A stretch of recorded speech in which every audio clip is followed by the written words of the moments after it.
कोल्हापूर जिल्ह्यात आल्याची खात्री पटली।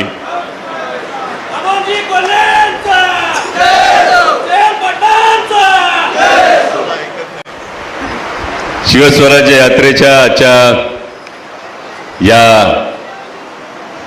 कागल गडहिंग्लज विधानसभा मतदारसंघातल्या गडहिंग्लज तालुक्यातल्या सभेसाठी मंचावर उपस्थित असणारे आज महाराष्ट्रातलं निष्ठा, स्वाभिमान आणि लढवय्येपणा याचं मूर्तिमंत प्रतीक असलेले राष्ट्रवादी काँग्रेस शरदचंद्र पवार पक्षाचे प्रदेशचे अध्यक्ष, माझे मार्गदर्शक नामदार जयंतरावजी पाटील साहेब, आदरणीय व्ही पाटील साहेब, युवकांचे प्रदेशचे अध्यक्ष महबूबाई शेख, विद्यार्थीचे प्रदेशचे अध्यक्ष सुनीलजी गव्हाणे, आदरणीय नंदाताई कुपेकर, आर के पवार साहेब, रामराजे कुपेकर, नवोदिताताई गाडगे, माझे युवा मित्र रोहितजी पाटील आणि लवकरच या विधानसभा मतदारसंघाला जे एक उच्च शिक्षित सुसंस्कृत नेतृत्व आमदार म्हणून लाभणार आहे ते राजे समरजित सिंह गाडगे, सर्व पत्रकार बांधव आणि आपण सर्वजण सगळ्यांना पुन्हा एकदा जय शिवराय। खरं तर फार वेळ बोलणार नाहीये, कारण मागे मला समरजित राजांनी सांगितलं की मला प्रचारासाठी पुन्हा एकदा यायचंय, पण नेमकं झालं असं राजा, आजच निवडणूक जाहीर झाली, आचारसंहिता लागली आणि आचारसंहिता लागल्यानंतर नेमकं झालंय कसं, आता आचारसंहिता आली ती दिवाळीच्या आसपास, मध्ये दिवाळी येते आचारसंहितेत, दिवाळीच्या वेळी आपल्याकडे एक जाहिरात येते, उठा उठा सकाळ झाली, आठवते की नाही? पण आता गंमत अशी झाली, आता उठा उठा निवडणूक आली, गद्दारांना गाडण्याची पवार वेळ आली। ही गोष्ट संपूर्ण महाराष्ट्रात आहे।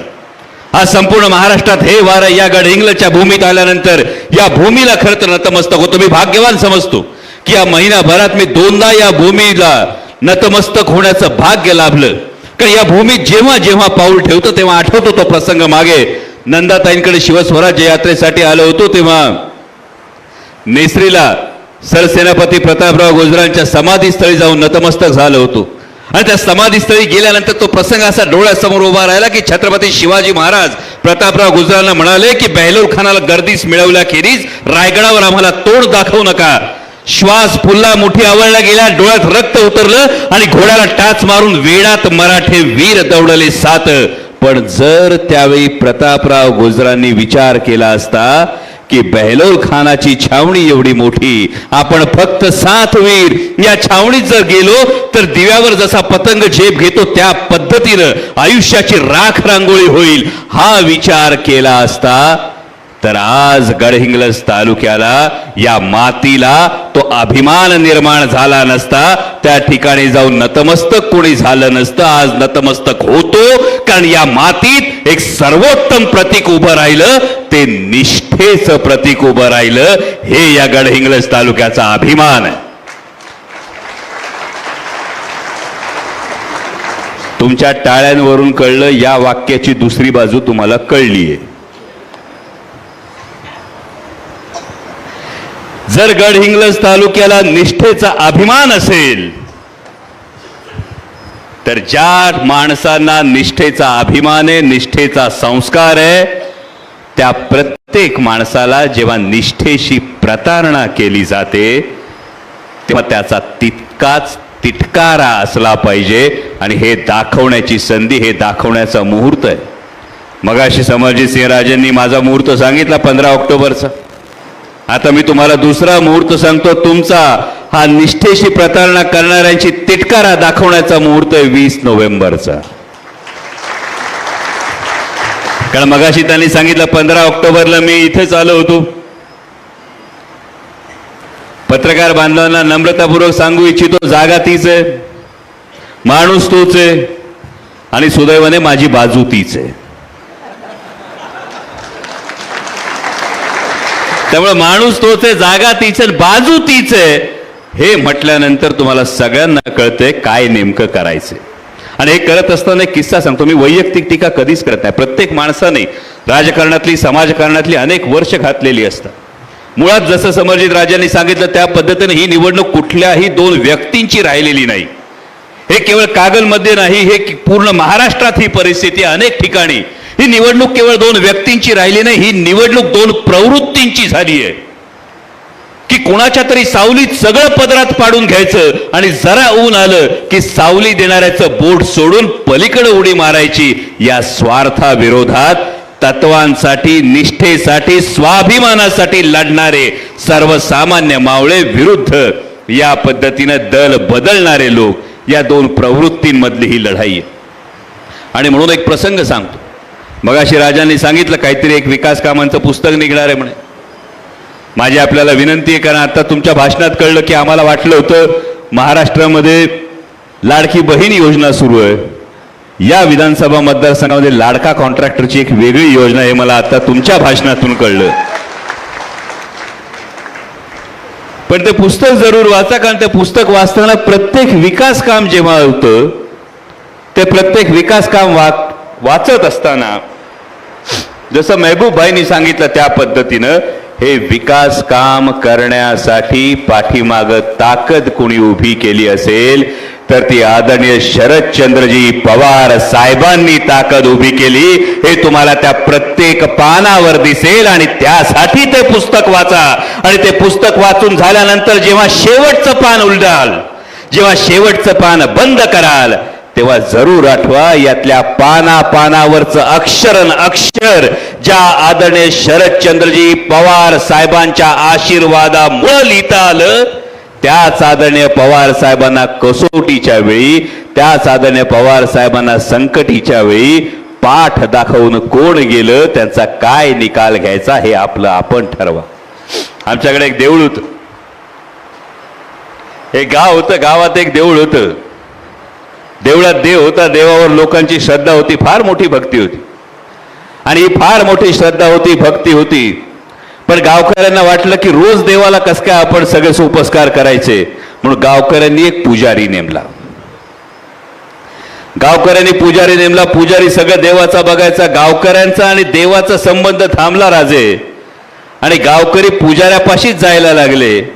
देवाला आतमध्ये वाटायचं पुजारी गावाची सगळं जे काही असेल त्याची काळजी घेतोय, गावाला वाटायचं पुजारी देवाला सगळं सांगतोय. एक दिवस पुजाऱ्यांनी येऊन सांगितलं, देवात काय आता चमत्कार उरला नाही. गावकऱ्यांनी काय करावं, देव बदलावा का पुजारी? काय करावं अशा वेळी, देव बदलावा का पुजारी बदलावा? म्हणजे गडहिंग्लजचं ठरलंय. 84 वर्षाचा योद्धा आजही लढतोय, महाराष्ट्राच्या स्वाभिमानासाठी लढतोय. आणि हे लढत असताना आदरणीय शरदचंद्रजी पवार साहेबांची साथ आपल्याला सोडता येणार नाही. ही काळ्या दगडावरची रेघ. या मतदारसंघामध्ये काही विधानं झाली. म्हणजे मला राजांनी सांगितलं एक विधान करण्यात आलं. राजा आणि भिकारी हे विधान काही लोकांनी केलं, आणि खरंच मला गंमत वाटली. आणि गंमत वाटली की छत्रपती शिवाजी महाराजांचा जर सर्वोत्तम जर आपण विचार जर लक्षात घेतला, म्हणजे छत्रपती शिवाजी महाराजांच्या स्वराज्यापेक्षा आकाराने मोठी असलेली अनेक राज्य होती, वैभवानं मोठी असलेली अनेक राज्य होती, पण 350 वर्षांनंतर सुद्धा माझ्या छत्रपतींचं नाव घेतलं की ऊर अभिमानानं भरून येतो. याचं फार महत्वाचं कारण होतं, ते छत्रपती शिवाजी महाराज श्रीमंत योगी होते, उपभोग शून्य स्वामी होते. आणि जर उपभोग शून्य स्वामी या शब्दाचा अर्थ काही लोकांना कळत नसेल तर मला वाटतं कदाचित त्यांच्या हा नजरेचा दोष आहे किंवा बदललेल्या संगतीचा हा दोष आहे, हे म्हटल्याशिवाय गत्यंतर राहत नाही. आणि त्यामुळे हे उपभोग शून्य स्वामित्व जे असतं, म्हणजे जर राजर्षी शाहू महाराजांनी, म्हणजे या एकाच घराण्यातून जे जे रक्त त्यांच्या धमन्यांमध्ये वाहतं, त्या राजर्षी शाहू महाराजांनी या उभ्या हिंदुस्थानाला, या महाराष्ट्राला एक आदर्श घालून दिला. हा समतेचा आदर्श घालून दिला. आणि हा समतेचा आदर्श जेव्हा रस्त्यावर चालणाऱ्या शेवटच्या रांगेत उभ्या असलेल्या शेवटच्या माणसापर्यंत, जोपर्यंत राजाचं राजे पण बाजूला ठेवून राजा मिसळतो आणि हे दिसत असताना जर काहींना स्वार्थाचे चष्मे लावल्यानंतर तो राजा भिकारी वाटत असेल तर आम्हाला वाटतं तो राजा कैक महाराजांहून जास्त श्रीमंत आहे. ही मनाची श्रीमंती आहे आणि ही मनाची श्रीमंती या निवडणुकीत फार महत्वाची आपल्याला बघावी लागेल. आणि म्हणून जाता जाता एवढंच सांगतो, मगाशी सुनीलजींनी सांगितलं, खरं तर काही जाहिराती आता सुरू झाल्यात आणि या जाहिराती सुरू झाल्यानंतर इकडे गुलाबी यात्रा आली की नाही, आली का येऊन गेली का माहितीच नाही पडलं, आली का नाही. हा, तुमच्याकडे आली, इकडे आलीच नाही. इकडे आली तर आवर्जून सांगा, पक्ष चोरला, चिन्ह चोरलं, जनतेला चोरता येत नाही. पक्ष चोरला, चिन्ह चोरलं, जनतेला चोरता येत नाही. आणि स्वार्थासाठी बाप बदलला तर स्वाभिमानाला ते पटत नाही. ही गोष्ट फक्त मनात ठेवा. कारण आता येतील एकामागून एक योजनांची खैरात केली जाईल आणि योजनांची खैरात होत असताना तुम्हाला तर सगळ्यांना कळले बरोबर. मला सांगा वहिनी, जर आमच्या दाजीनी वर्षभरात कधीच गजरा आणला नाही, हा नेमके येताना गजरा घेऊन आले, काय म्हणान? काहीतरी मतलब असल्याशिवाय गजरा आणत नाही, बरोबर का नाही? सोपं आहे का नाही? आता मला सांगा, तुमच्यातले नोकरी करणारे किती जण आहेत? तुम्ही आहात. 2014 ते 2024 आपला पगार दुप्पट झालाय का? पगार दुप्पट नाही झाला. माझ्या पत्रकार बांधवांपैकी कोणाचा पगार दुप्पट झालाय का 2014 ते 24 मध्ये? तुमचा पगार दुप्पट झाला नाही, पण माझ्या भगिनींना मीठ खरेदी करावं लागतं. ते मीठ 10 रुपयावरून 21 रुपयाला गेलं, गॅस 400 रुपयावरून 800 रुपयावर गेला, तेल 70 रुपयावरून 140 रुपयावर गेलं. हे सगळं दुप्पट झालं आणि याच्यावर कुठंतरी पडदा टाकावा म्हणून आता लाडकी बहीण म्हणायला लागले. खरं काय तर लोकसभेला मतांची झाली कडकी आणि म्हणून आता बहीण झाली लाडकी. पण ते आले तर आवर्जून त्यांना सांगा, गाय पर शुरू हुई सरकार चाय पर आकर अटक गई. चाय पर शुरू हुई सरकार गाय पर आकर अटक गई. बात हुई थी 15 लाख की, 1500 में कैसे सिमट गई? होते क्या नहीं 15 लाख? सो चाय पर शुरू हुई सरकार गाय पर आकर अटक गई. बात तो हुई थी 15 लाख की, 1500 में कैसे सिमट गई? इसलिए दादा भाई भाऊ ये गुलाबी धूल हमारी आंखों में ना झोंके. इसलिए दादा भाई भाऊ ये गुलाबी धूल हमारी आंखों में ना झोंके. तुम्हें गद्दारी के लिए 50 खोके और लाडली बहना सिर्फ 1500 में ओके. आज जवळपास 65 मतदारसंघांमध्ये जाऊन आले. 65 मतदारसंघांमधून जाऊन आल्यानंतर आज हे महाराष्ट्रानं ठरवलंय, काही झालं तरी महाराष्ट्रात महाविकास आघाडीचंच सरकार येणार. कुणी स्वार्थासाठी काही भूमिका बदलल्या असतील, कुणाचे काही मजबुरी असेल, या कुठल्याही गोष्टी जरी असल्या तरी आज तुमच्या माझ्या समोरचं हे नैतिक कर्तव्य आहे. पक्ष फुटला, चिन्ह गेलं, मोठमोठे नेते गेले आणि हे सगळं झाल्यानंतर प्रत्येक जण म्हणत होता की आता कसं होणार. आणि आता कसं होणार म्हटल्यानंतर एक 84 वर्षाचा योद्धा उभा राहिला आणि तो म्हटला, महाराष्ट्र हा विकला जाणार नाही, महाराष्ट्र हा झुकणार नाही, महाराष्ट्र हा लढणार. आणि त्या योद्ध्याचं नाव आहे आदरणीय शरदचंद्रजी पवार साहेब.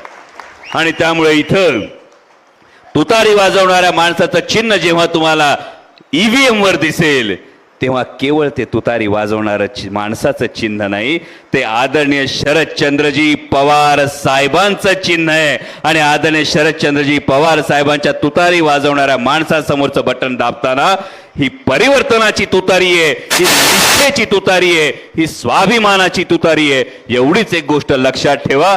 आणि पुढच्या वेळी परत 15 ऑक्टोबरला येताना 5 वर्षांनी नाही तर नवीन आमदारांचा सत्कार करण्यासाठी लवकर बोलवा, एवढीच विनंती करतो आणि रजा घेतो. धन्यवाद. जय शिवराय.